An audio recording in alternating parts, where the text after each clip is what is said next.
if we continue to see momentum throughout the year heading towards 6%, I think 2026 is going to be a takeoff economy.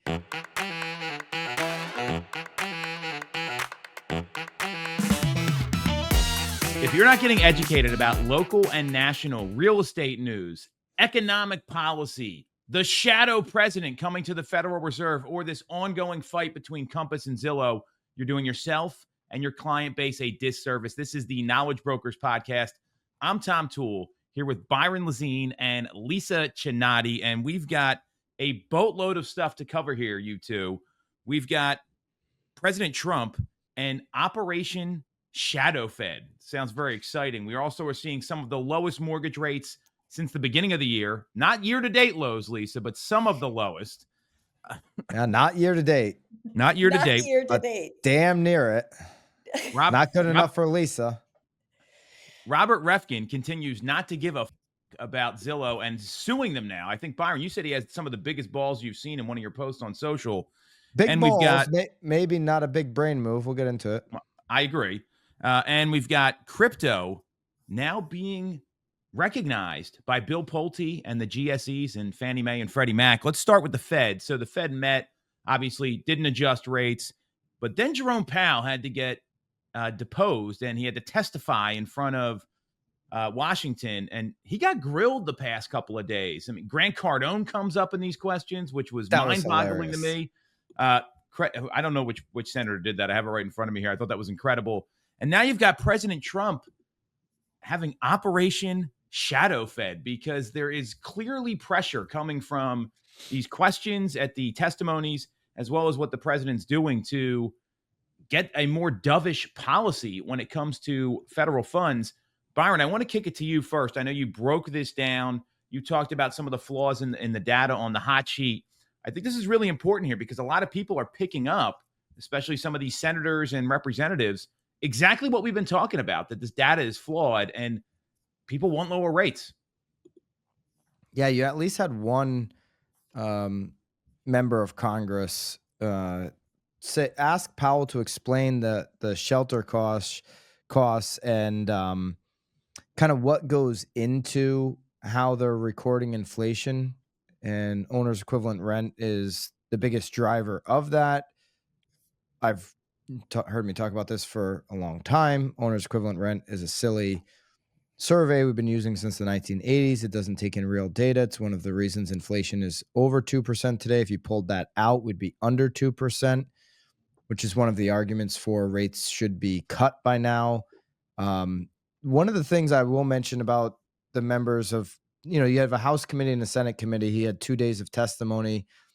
It's one of the few times when you listen to both sides of the aisle, they're like, when they're usually grilling somebody in these testimonies, one side is usually grilling them, and then the other side is kind of pandering to them, depending on who their guest is. In this scenario, both sides are always peppering Powell, like they're both against him. When they talk about housing, the majority of the time they ask questions that Powell can't fix. Congress has the mandate to the Fed. The mandate is 2% inflation and maximize employment. Their mandate to the Fed is not maximize housing inventory or affordable housing inventory, but they asked Powell how to fix affordable housing inventory multiple times. Lowering the rates would free up the market. Obviously, we have this, lock-in effect that's going on. If we get closer to 6% or just under 6%, then you would see, an increase in existing home sales that would unlock markets. Grant Cardone, the reason Grant Cardone came up, he has this theory that I'd like both of your opinions on. So Marlon Stutzman, who's from Indiana, got to be boys with Cardone. They got to be friends, or Cardone, he's a master marketer, must have paid this guy to mention Cardone Capital and his name in his line of questioning. But, what Grant Cardone's take is that if you lower rates, that home prices actually come down because you'll have that pent up seller, that lock-in effect, rush to the market. We're already seeing inventory increase. This will increase inventory even more. And so you'll have a lower rate and home prices will come down, making it for home buyers a perfect storm dream. Home prices come down and rates come down. That's, better than any scenario they could imagine right now in the housing market, making housing way more affordable.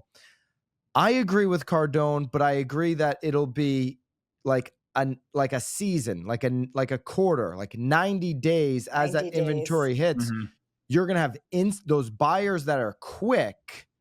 They're going to have negotiating power. They're going to have a little bit of a tick down. I don't think a full drop down, but a tick down on pricing. And they're going to be able to take advantage. And then as buyers realize, other buyers who've been sitting on the sidelines realize, and they come to the market, that could start pushing prices, maybe back up. What's your take on Cardone's theory here that was presented to Powell? Powell didn't really comment on it. He commented on other parts of the question, didn't really comment on this theory. What's your take? Tom, Lisa. you can go because I haven't totally caught up on it all yet. I'm going to admit I was a little bit late in reading today. Well, just this theory that if rates come down, prices come down. That's Grant Cardone's overall theory. What's your take on that? I've been saying that for a little bit because I agree with him, but like you said, I think that it's a 90-day window where that happens. I don't think that they go skyrocketing back up, even if rates continue to stay lower. My gut is that it creates a flattening after the first 90 days. And that we return maybe to really healthy appreciation levels. And I think that that's the word that I keep using with folks here at my company, is that what we need to get back to is healthy appreciation, 2-3% year over year, as opposed to this 6 to 10 or more percent appreciation year over year. But I think that this could be the thing that gets us back to a healthy market. But the struggle is going to be getting our clients to understand, both sides, to understand what a healthy market looks like, what it means. And buyers, if you get that little bit of a tick down, say rates went from where we're at now, near year-to-date lows, Lisa, and we went all the way down to just under 6%. Say you had that kind of a drop, getting buyers to realize that if you move first on this opportunity, you likely have, negotiation, because you're going to see those listings come on the market, that pent up demand. You're going to have first mover advantage. But some buyers are going to just wait and be like, I think it's going to go lower. I think this is going to go lower. And that's where you wait 12 months, that appreciation starts to catch up. Tom, what's your take on Grant Cardone's theory that prices go down if rates go down? Yeah, it's going to be short-lived for sure. And it's also going to vary based on markets, right? Because if there's more inventory that comes to, you look at the Northeast versus the South and the West, I think those market dynamics are a little different. What I found, anytime a market shifts, when it goes down, right, prices go down, sellers are the last to know and buyers are the first, right? And when prices go up, buyers are the last to know and sellers are the first. So it is going to create the opposite of the lock-in effect, where it's like you got everyone digging their heels in on both sides. And, I'm a big believer that when you see a home you want, you're going to be there 5+ years, it works for you, and you can afford the monthly payment. That's when you want to make a move. You can always refinance if rates come down. So there's going to be some people that will win in that market, but there's too much pent-up demand to think that prices are going to stay down long-term, especially single-family homes. I can't see it lasting until we get to a balanced market. Now, if we saw inventory shoot up to a 6-month supply, that's always the number that people talk about, that where it's an even market, then maybe it's got some staying power. That would take a lot of lift for something like this. Well, it's interesting. I think that one of the big conversations that we're not having is there a new balanced market? And in my opinion, I think we need to be resetting. I think I've said this before on the pod. I think we need to be resetting the mark for a balanced market from 6 months to, honestly, like 3 to 4 month mark, right? Well, then you're already over it. Then you're already in a buyer's market. Nationally, it's 4.6 right now. Nationally, yes. Nationally, maybe. Yes, without a doubt. And I think the reason that I don't think prices like tumble for long term, but the reason that they do is I think that there's a ton of pent up inventory as well. So that Mm-hmm. there's pent up demand for people waiting for prices to go down.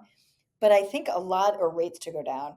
I think a lot of that pent up demand also is sitting on pent up inventory that can't list because they're locked in. And it'll be an interesting balance to see cat or mouse, which one comes first, and whether they're truly tied, or whether more true first time buyers or buyers that don't need to sell come off the fence. Or is Yeah. what we're really unlocking the buyers that have to sell, and therefore for every piece of inventory that they buy, they're releasing one piece of inventory to the market. Yeah, who are going to be that first group of sellers that enter the market, and it's like, okay, I'm taking that risk without maybe the desirable inventory for them on the purchase side. Right. So if you had a normal spread between the 10-year and the 30-year, we'd actually be in the high fives right now.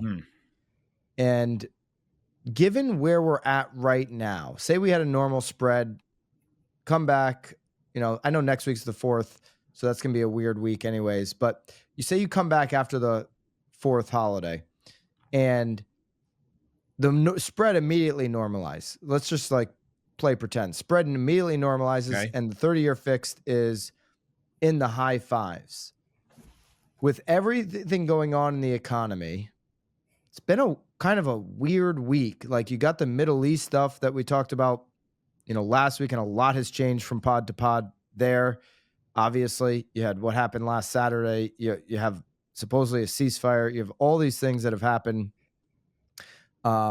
You've got, the Fed staying firm on rates, but then you have other members of the Fed saying we should cut. So we're going to talk about the shadow president. You've got consumer confidence down, but you have the market. The interesting things I saw this week is stock market went up. Like, the 10-year went down. Seems like there's just this kind of investor optimism about the future. Is there any optimism? Consumer confidence in June went down. So is there any optimism with consumers that if rates did go down to the high fives, that we would see this 30% increase in transactions that Logan Monashami talks about? Like, would it start in the summer? Would it have to wait to the summer? How quickly, if we got into the high fives, would consumers actually get going on buying, or would it take some time? So, I mean, we were talking before the pod, Byron. I always look at appointments you're setting internally. That's like the lead indicator of consumer intent within an organization. And that data is not out there, right? You have to look at that. I mean, I could talk to Lisa about that or you about that, but that's not something that's out there. We set a high number of appointments compared to the last 30 days just this week. I personally set 10 listing appointments. I mean, that's a big number. Wow. So, well, and that's unusual, Lisa. I'd love to say I'm doing this every week, but that's not the case. Yeah. So that's something that indicates that the market might be loosening up. There's two other data points I want to point out to you guys. One is list to sales price ratio, what the average is. And it's going to show you what's going on in the market at a high level. So the Philadelphia metro market last year, suburban counties, we were at 100.6% of the asking price on average is what homes sold for. This year, it's 99.6. So that's not substantial. You're still getting basically the asking price. It's a little different. And the other stat is the average age of first-time home buyers. That went up to 38 years old. So you're talking about, Byron, who's going to buy some of this inventory? It's those first-time buyers that are the ones kind of waiting. They're the ones that are shut out of the market. I'm pretty clear on that. And the problem is these people in their 30s, they're not buying the 2-bedroom townhome. They're not buying the starter home. They want the move-up home, because people in their late 30s, they usually have kids and a family, and even as household formation has changed, that's been a big driver. So to answer your question, I do think that could open the market up here in the summer as there's some optimism. Hey, rates have come down, right? And we're seeing this. It's not so much what the Fed's doing, but the talking around what's going on with the Fed. There's people saying, "Hey, let's drop rates," and it's coming from all sides.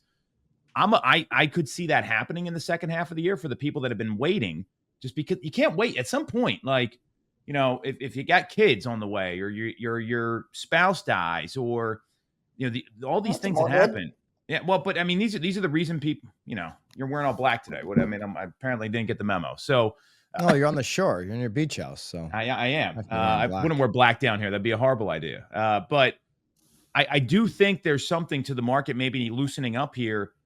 And if the spread came down, you're at like 5.8, 5.9. I mean, the market would be bonkers. I mean, Barbara Corcoran has said that many times. So Yeah, I think it would be bonkers too. Tom, let's answer the big question. Everybody listening is like, whoa, 10 listing appointments. Tom Toole, what'd you do to generate 10 listing appointments in a week? I did the same thing I do every week. And sometimes it all happens in bunches, my friends. I mean, you know how that goes. What's working early summer to generate 10 listing appointments in a week? I've been making over 100 phone calls a day since, I don't know. I mean, that's really what it is. I'm calling, priority is close clients, right? Making sure I'm in touch with them. We had a number of them with closed clients or referrals from those people. Some of them were old leads in the database. One woman I was talking to since 2018. And I mean, and she had some stuff going on with her family. She's finally ready to downsize. And that's, Lisa, you're talking about pent-up demand. That's a great example. Like, she had every reason to move. Her kids were older, and now we're meeting. So there's a lot of that old expireds. I mean, but it's consistent daily action that just kind of popped off here, because 2 weeks ago I was getting my ass kicked. I mean, I was making 600 phone calls and getting like 2 appointments. That's not my usual stats. So it's, but I do think there's something to the seasonality here, where school was getting out in the Northeast. Graduation season. I mean, it was very busy. Now they're thinking about, all right, what's going on the second half of the year now? Very similar to November and December, Byron. I think it's the same time of year right now. We talked about this on the pod a couple weeks ago.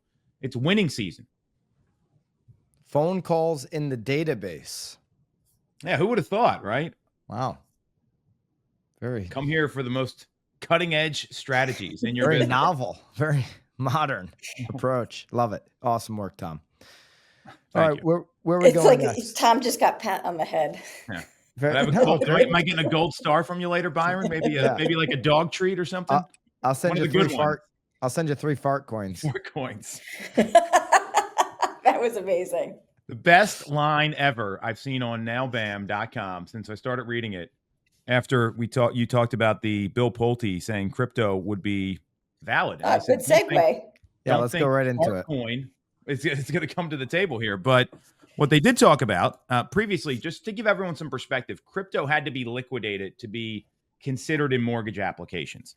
Well, now Bill Pulte said, hey, immediately we want to start using crypto as an asset. And he put it on Fannie Mae and Freddie Mac to bring back a proposal with the risks and the pluses and the minuses. Great leadership, by the way.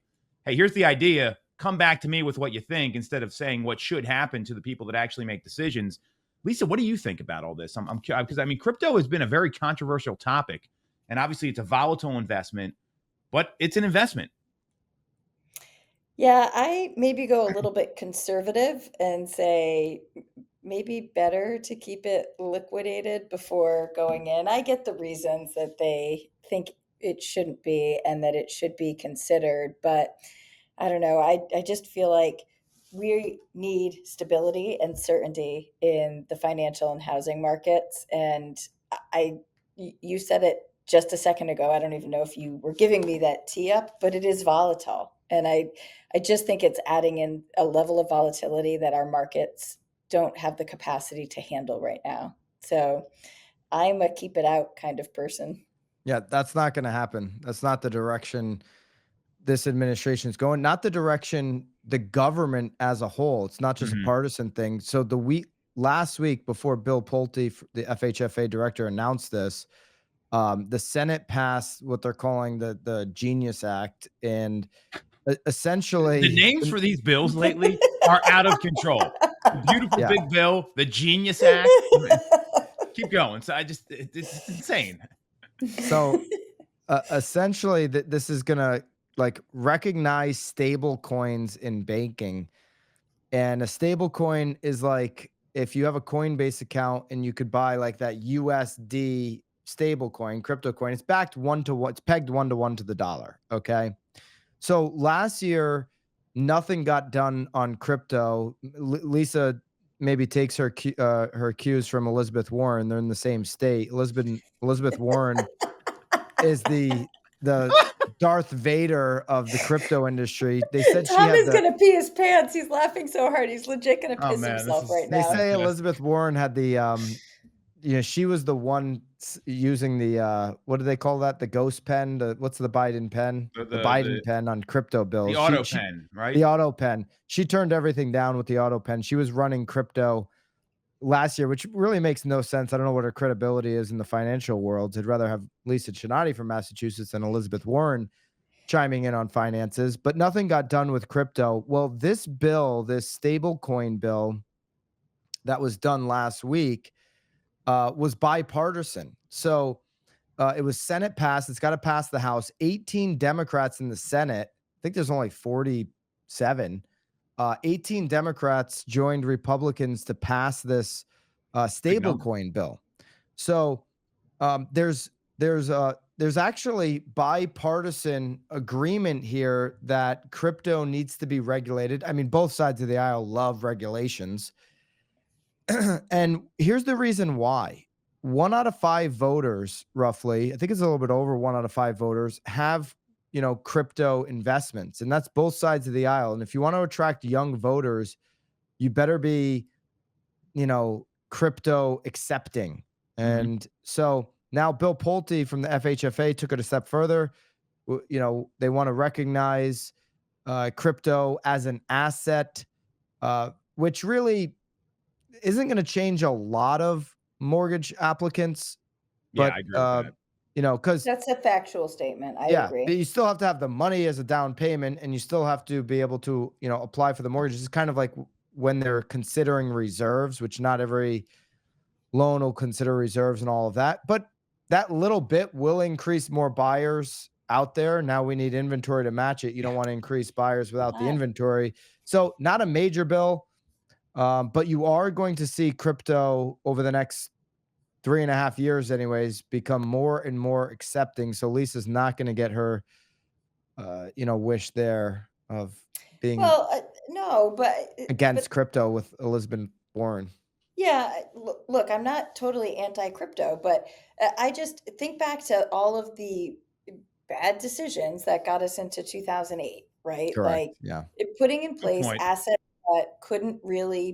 that didn't really exist. And you're talking about something that's so volatile that the value could drop by 50% in 7 days. And like, that's just setting potential home buyers up, in my opinion, in a really bad position, and therefore putting the housing market itself at risk. And we just don't need it right now. I think they could pull this off and do it, have some guardrails on this. I believe it's only Bitcoin and ETH, which are the two major ones. Bitcoin is, you're not going to see Bitcoin go from 100,000 plus to 15,000. You're not going to see that. I mean, your stock portfolio can drop 10% in with bad news too. So I think they're just going to do the big ones, Bitcoin and Ethereum, and then it has to be on a U.S. Exchange. So not endorsing Coinbase, but something like that. You can't have something in the Bahamas. It's got to be U.S. exchange. The government's seeing an opportunity to regulate and profit off of crypto. There's a lot of money in crypto, and that's where it's all heading. So that is what it is. I think it ultimately for the impact on how many buyers it'll increase is going to be insignificant. Yeah, I agree. I mean, it's an asset. I mean, and this isn't happening overnight. They're coming up with proposals. So like you said, Byron, there's going to be a lot of guardrails. But in the words of, I think Eric Simon or Vanessa Bowman, don't expect Fartcoin to join the mix. Everyone, that's Shiba Inu might be out. Did you still have that Shiba Inu we got at T360? They were giving out to everybody. I still have that in my Nice. Coinbase, but Eric is he has his life savings in crypto. Fartcoin. Every broke agent penny he's ever come across is in crypto, and he's got all the wacky ones too, all the terrible coins. Is there going to be a BAM crypto coin coming out? Is that the next? Yeah, we're dropping the BAM coin soon. That's when if you hear Eric dropping what's that? Doesn't Ricky Carruth have like some like weird coin based like coaching program or something? He might. If Gosh. If you hear Bam dropping a coin, that's time to unsubscribe. But we will not drop a coin. So here's your reminder to subscribe to Knowledge Brokers Podcast right now. Oh, goodness. No coins. All right. So speaking of the government stuff, we touched on this. Operation Shadow Fed. This is we mentioned it briefly, but President Trump has started Operation Shadow Fed, and this broke on Wednesday. That This is he's gonna already. Oh, I totally agree. It's going to happen. And look, some would argue we had a shadow president before Donald Trump got reelected, based on Elizabeth Warren. Could have been. I don't know. It was the auto pen. I saw some great meme, by the way. I don't know. This was it's like only 90 kids will realize, and it's a picture of Bill Clinton, that there's two people in this picture and he's sitting at his desk. It was fantastic. Got a good laugh. So all the 90 kids out there. Oh God. Man. I don't see Haley chuckling. That went right over her head. That's the point. That was exactly what the joke was. So Operation Shadow Fed, Wednesday night, President Trump has identified several candidates for the next Federal Reserve chairman, and he's going to select a new Federal Reserve chair well before they can officially assume the role. And the people being considered are former Fed Governor Kevin Warsh, National Economic Council Director Kevin Hassett, current Fed Governor Chris Waller, who spoke out against the last meeting, so that's not a surprise to me. Former World Bank Group President David Malpass, and even Treasury Secretary Scott Bessent. I don't know if I said that right. And the main objective is to communicate to the market that significant changes will occur as soon as they assume the role of Federal Reserve Chair. And Jerome Powell is basically going to depart next year after his term is up. This is something that, they've been talking about lower rates. They suggested that 2.5% rate cut last week, which would have been ludicrous coming out of the White House. They want this to go a certain direction. Byron, you think it's going to happen?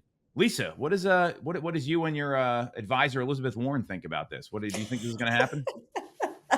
I don't know about Elizabeth Warren, but I agree. I think it's going to happen. I think that there's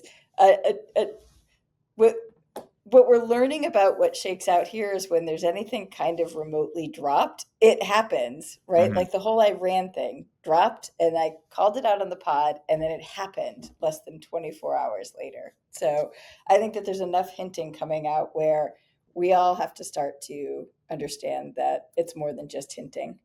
Yeah. Which one it will be, I don't know, but it will be one of them, I'm going to guess. You've got a CRM for your leads, great. But what about your clients? Leads are important. It's how we get clients, but clients are everything moving forward in our business. And if you're not giving them a high touch, done for you experience from day one to years after the closing, you're leaving referrals and repeat business on the table. That's why my team uses Mosaic. It's a client experience platform that picks up where CRMs leave off. Personalized property searches, offer comparisons, real-time transaction timelines. Clients want transparency today. This provides it. To post-close homeowner reminders and equity updates, it's everything your client needs without you having to duct tape 5 different systems together. So most agents lose their clients after the deal. They just forget about them. The client forgets about the agent. Mosaic helps you keep them, stay top of mind, and win the next deal before they even think about calling someone else. But Mosaic has limited availability in each market, and some are already full. So check out the link and just see if there's availability in your market. The link will provide you that information. If it's available for your market, check it out. Mosaic, link down below. This administration takes the powers of the executive branch to another level. Yes. Think about the executive orders signed since Inauguration Day, more in the first year of any president, and we're, I don't know, 3 months in, 4 months, 5 months, whatever it's been.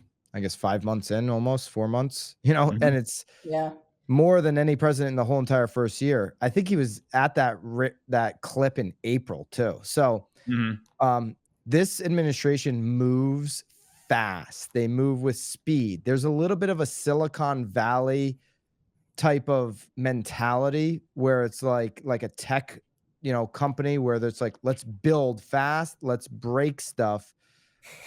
Jerome Powell's term ends in 11 months. Obviously President Trump wants Powell out now. Look at his comments. Not a fan of Powell. He's the guy that That appointed appointed him. Powell. Yeah. Biden reappointed him. Now doesn't agree.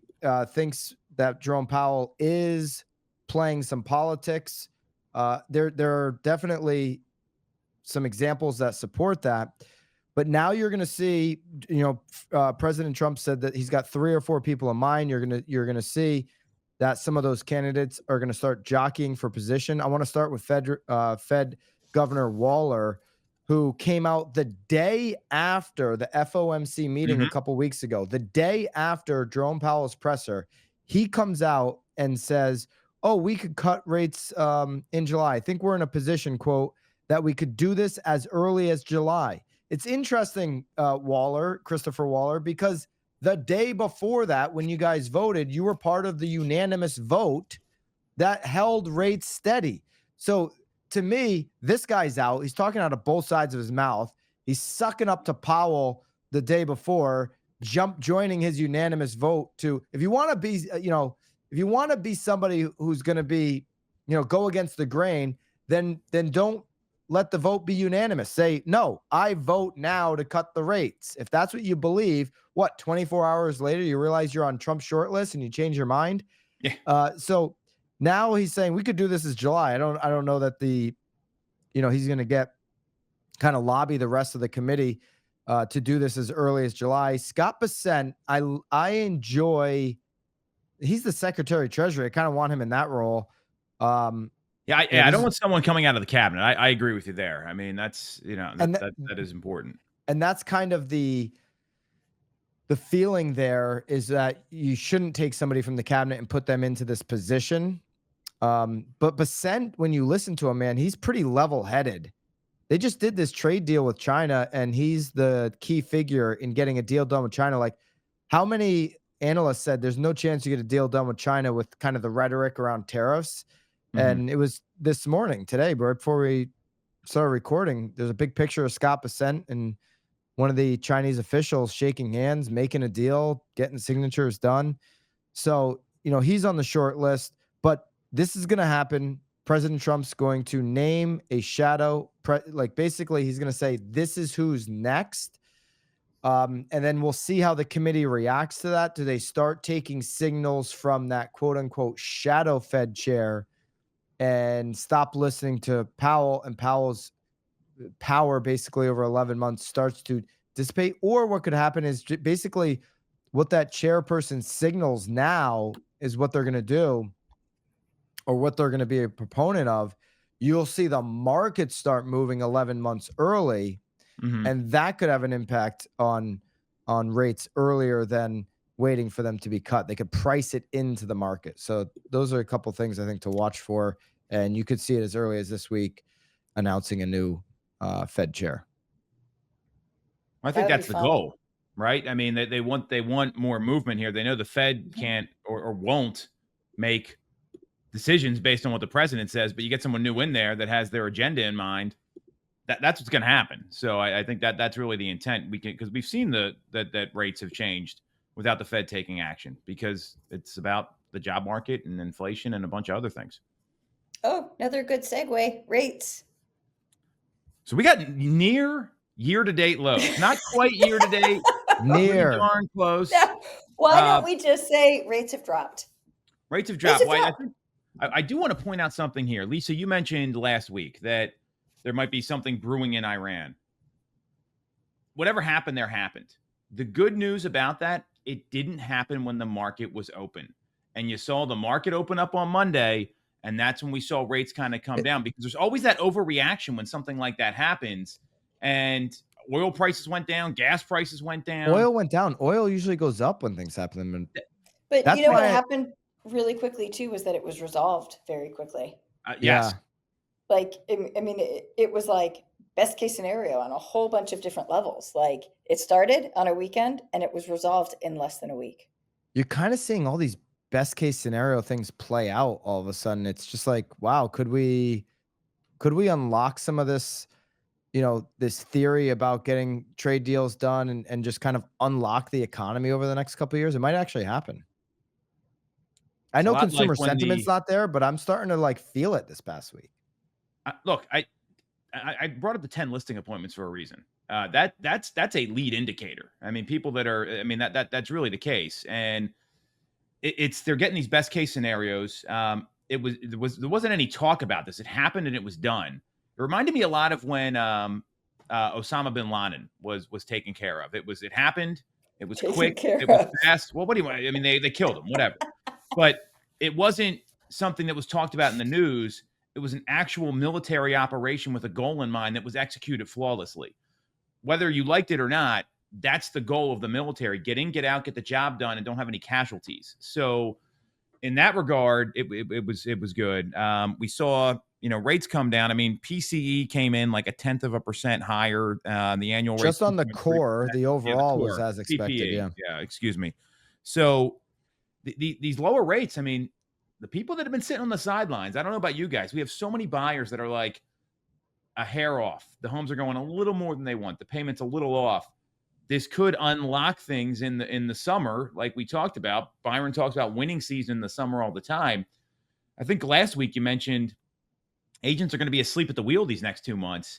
There's opportunity here with these rates coming down a little bit. That's going to get people back into the market, and you've got to be in the arena to make that happen. At 21 straight weeks of year-over-year mortgage purchase application increases. We're not really seeing it on, we're seeing a slight uptick on pendings. We're not really seeing it on closings yet.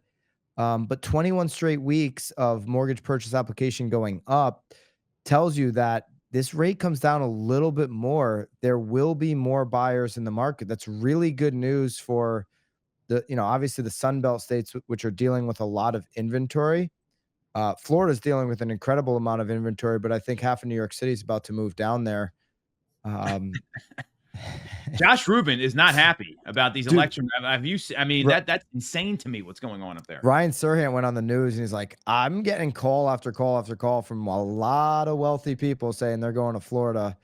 That's why, hey, people don't really like the intersection between politics and the economy, but it's just the reality. Just talk to a real estate broker in New York City right now, and they're paying attention to the politics of their city. I mean, listen, I don't care who you are. If you want to go grocery shopping at a government-run grocery store, you're out of your mind. You're an insane person if you want to go grocery shopping at government-run grocery stores. So I was in Cuba when I was in Cuba. Yeah, and you came home starving, you said. So it was not the same. And you didn't bring me a cigar. So listen, there's a lot going on, obviously, with just everything, but I see a lot of good things coming. Future is bright. We get past this second half of the year with some of Jerome Powell's favorite word of uncertainty, and rates continue to go down to Danielle Hale's prediction that she made on this pod that we're going to end the year at 6. And we have like real momentum. It seems like the last week, I know that can change drop of a hat, but if we continue to see momentum throughout the year heading towards 6%, I think 2026 is going to be a takeoff economy. And it's going to be our first significant 3+ years, our first significant real estate market that we can point to where we're like activity. I'm not talking price. Activity is heading signal up, and we could have a 2-year boom on transactions. And ultimately, the real estate professionals listening, the knowledge brokers, I mean, you get an increase all across the country in every county and every city in total transactions. That's more opportunity, not just for you, but for all your partners, all the appraisers, all the, loan officers, all your vendors, all the construction companies, the cleaners, the landscapers, the small businesses, Main Street. You get a boom happening in your local economy. Everybody feels better when transactions can go up 10, 20, 30%. And that could be coming over the next couple of years if some things fall into place in the second half of this year. It'd feel good, wouldn't it? That'd feel great. I'd love it. We said survive until 25 a couple of years ago on the pod, and we're still here. And I don't know that we're quite there yet, but think about all the what people. What can we do that's with 6? Yeah. Next. basically a year I'm from not today. saying anything, Lisa. You can't either. Well, hey, 2026. What does Lisa want to say for 26? What rhymes with six? And then and just think about it, and then you got Lisa's head will be there immediately. It's Lisa not could even- fill us in. A year from basically now, 2026, July 4th, 2026 is a milestone year for America. It's 250 years since the signing of the Declaration of Independence in 1776. We're going to be We're going to be 250 years old as a country. What better year a year from now to be in the middle of an economic boom? I don't want a fake boom. I don't want the one that Jerome Powell created where he printed all that money. Just like a good, stable, feel good about the economy, feel stable about the economy, see transactions going up, see more people entering the housing market and celebrating the 250th of America. That would be fantastic. I would love that. Future looking good. I would love to see that. 12 months from now, Philadelphia will be popping. There's a 4th of July World Cup game there. You got the All-Star game birthplace of America, and a great economy. 4th of July is my favorite holiday, so I couldn't ask for anything more. Be fantastic. Be huge. Be huge. All right, we're finishing up with the real estate drama, though, right? Well, you talked about the government moving at a fast pace and breaking things. Well, that's always been Zillow's MO. They tell you we're building the airplane on the way down. I'm sure Lisa's heard that many times. And now they're getting sued I've by heard the companies. rocket ship on the way up. Whatever. And it's the same idea. They're getting sued by Compass. And Byron, you had a big reaction. This clear cooperation battle won't go away. I'm going to go on record. I think this whole thing is getting stupid, and there's way too much focus on it for a CEO of a large company when you should be focused on doing deals and selling houses. That's just my opinion, and I would encourage all agents to do the same. Byron, I want to hear your take again on this. You said Robert Reffkin had the biggest balls you've seen in a while. He clearly doesn't care about this. He's going to die on this sword. Yeah, he is. So what's your reaction to this? You're in the know on this probably more than Lisa and I.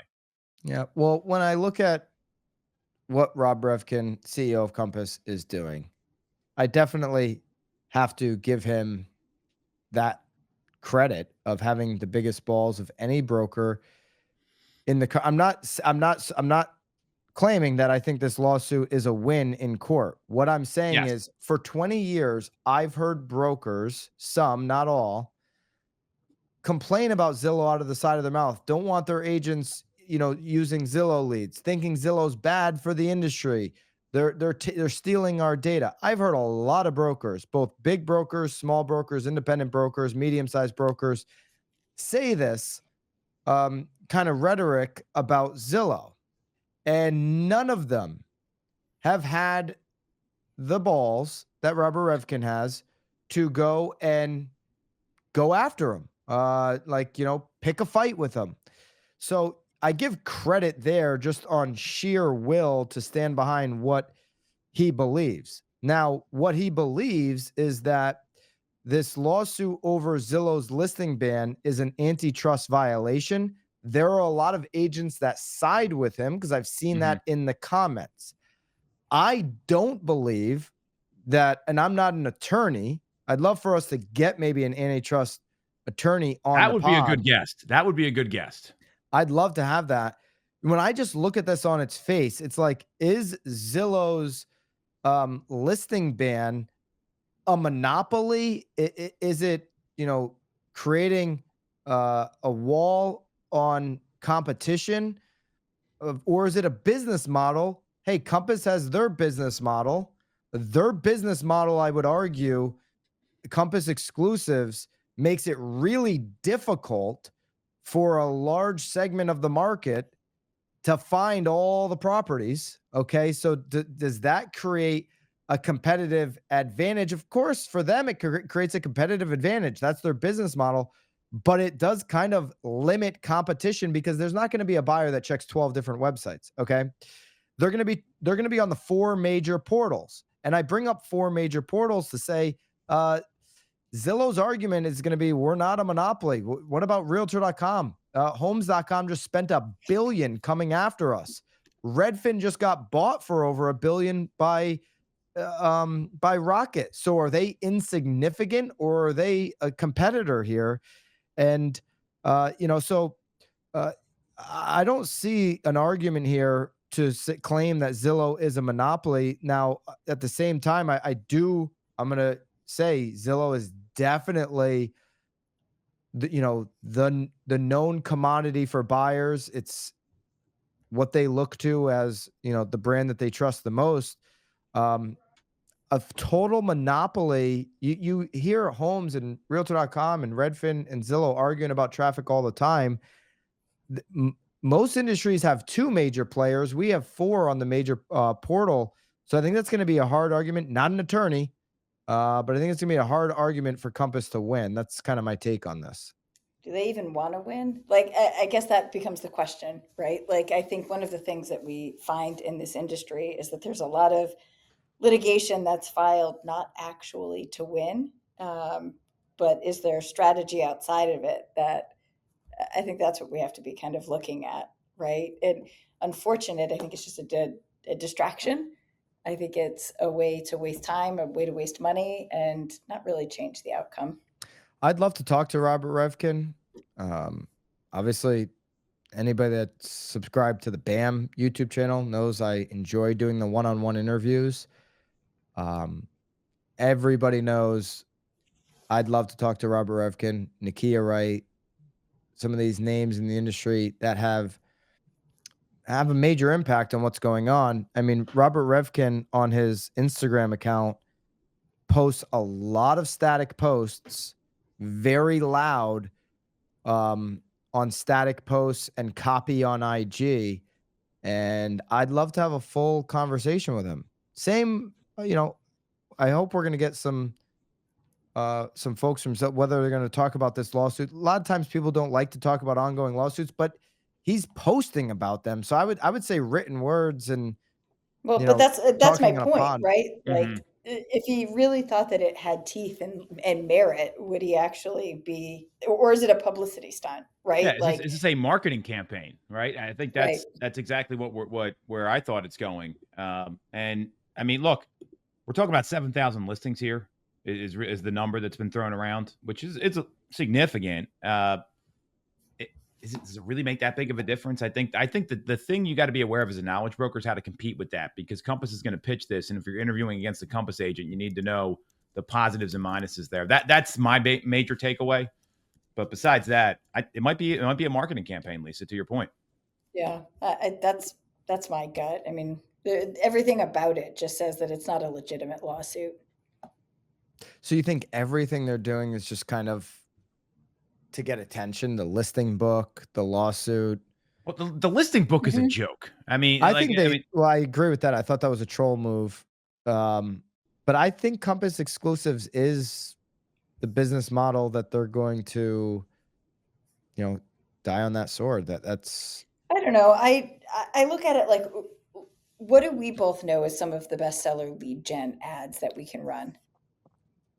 we'll buy your I think house. this, Recruiting ads, right? Yeah. No, it's a recruiting ad, right? Oh, Some yes. of the Yeah, best I agree. seller lead gen ads that we can run are recruiting ads, right? And so I just look at it and I'm like, is this an interesting way for them to essentially be running a recruiting campaign, right? For I those think of this you, is probably generating them seller leads. I think it is. seller leads and recruiting, right? That's my And point. definitely recruiting.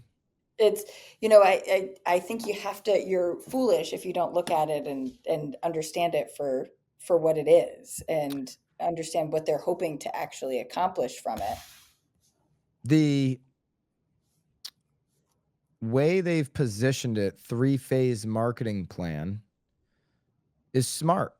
I think it's really smart.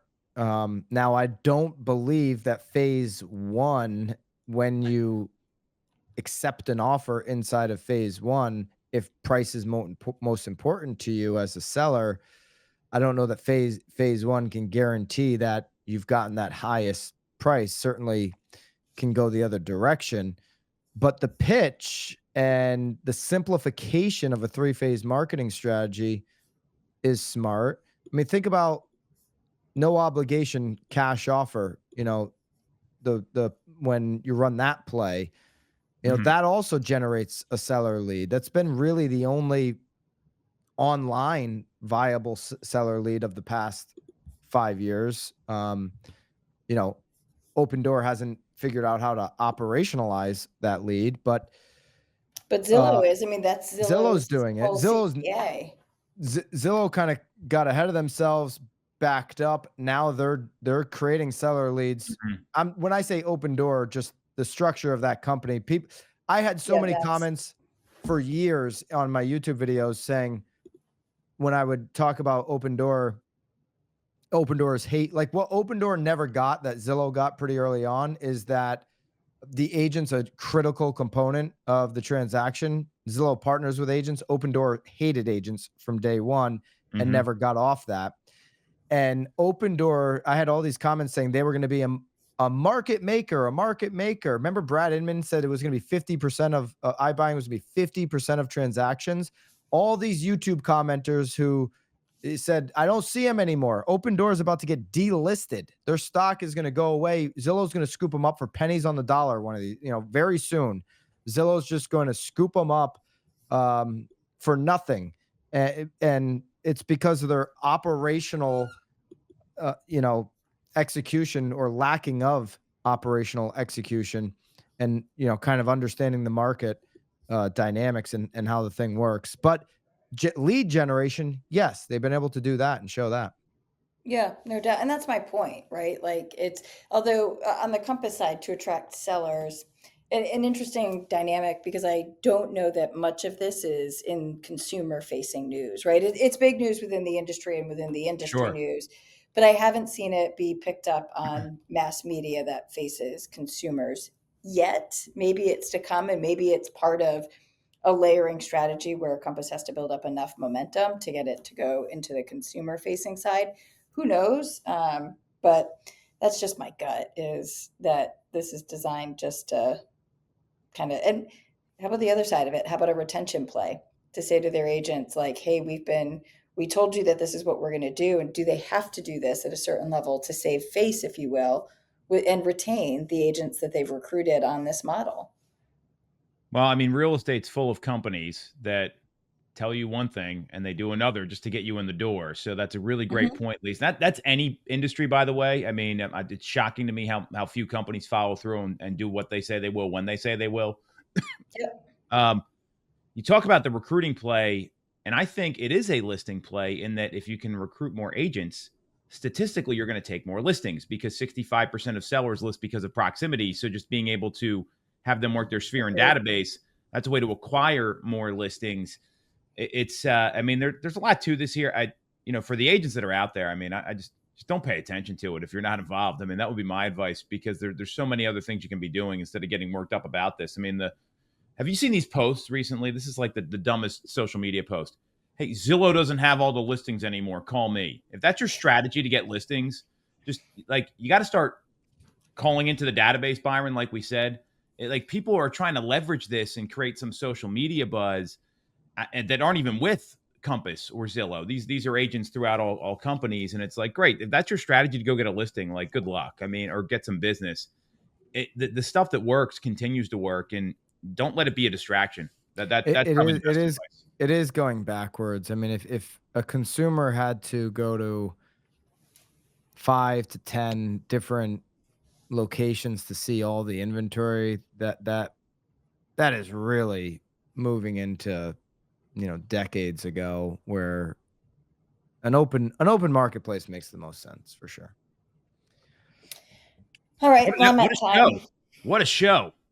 Great stuff. What are you guys doing for the 4th of July? What's everyone's plans? Happy 4th, everybody. My plan is to avoid any picnic invitations or barbecue invitations that have been presented to my wife and try to book golfing immediately so that I am unavailable for BBQs and not BAM BBQ, BAMBBQ.live to get your tickets there. That's free virtual event. Sirhan's going to be there. Leo Perea, CEO of EXP. But when I got to go and bring like a pasta salad, I'll be in Connecticut, Byron, for the 4th. Oh, you gonna come say hi to me? Do you want to come to my barbecue? You're having a barbecue? I thought it was a picnic, Lisa. I thought it was a picnic you were having. It's a BBQ picnic in Connecticut. Yes, I will be in Connecticut. Where is that going to be? Up in Hartford County? Ish. Yeah. New Send me the Hartford. details. Maybe I'll come see you, Lisa. Oh, Can I fancy. smoke Byron will come. cigars? Yeah.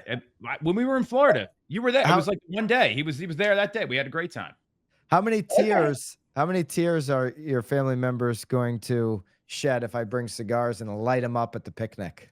There will be no tears shed over the cigars. If you kick my dog, however. Why would then- I kick your dog? What am I, an insane person?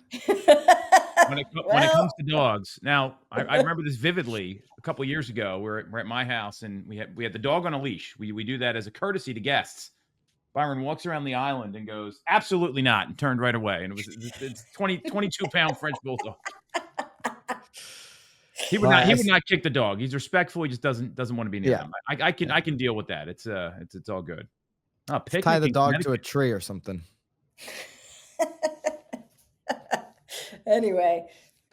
All right. All Happy right. 4th, everybody. Thank you so much for checking out this week's Knowledge Brokers podcast. If you want to take what we're doing here at BAM and use it in your own business, join us over at School. We just switched BAMX into the #1 education and community platform. Go to school.com/BAMX or hit the link in the description, school.com/BAMX. I'll see you in the community.